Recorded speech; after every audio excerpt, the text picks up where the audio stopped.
السلام علیکم۔ مولا متقیان مولا امام علی علیہ السلام نہج البلاغہ کی حکمت 245 میں فرماتے ہیں، جب مقدرت زیادہ ہو جاتی ہے تو خواہش کم ہو جاتی ہے۔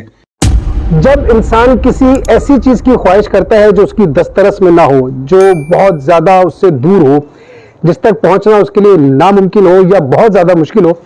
تو اس کی تڑپ بہت زیادہ ہوتی ہے، اس کی کشش بہت زیادہ ہوتی ہے۔ وہ چاہتا ہے کہ جلد از جلد وہ چیز اس کو حاصل ہو جائے، اور وہ اس کے لیے دن رات جو ہے اس کے لیے خواب دیکھتا رہتا ہے، پلان کرتا رہتا ہے، اور اس کے لیے وہ اس تک پہنچنے کی کوششوں میں لگ جاتا ہے۔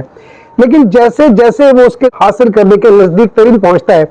جیسے ہی اس لائق ہوتا ہے کہ وہ خواہش کو پورا کر لے، تو وہ خواہش کی وہ تڑپ، وہ کشش اب نہیں رہتی۔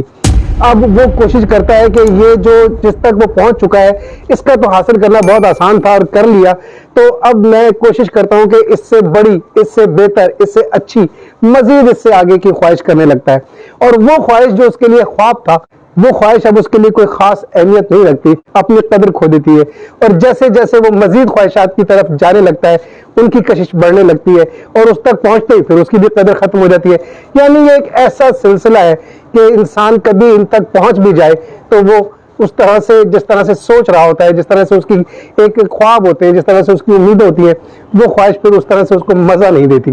اور اس طرح ایک نئی خواہش کا جال اس کے ارد گرد بنتا چلا جاتا ہے، اور وہ اس جال میں پھنس جاتا ہے۔ کوشش کیجئے کہ خواہشات کو کم سے کم رکھیے، اتنا حاصل کیجئے جتنا استعمال کر سکیں۔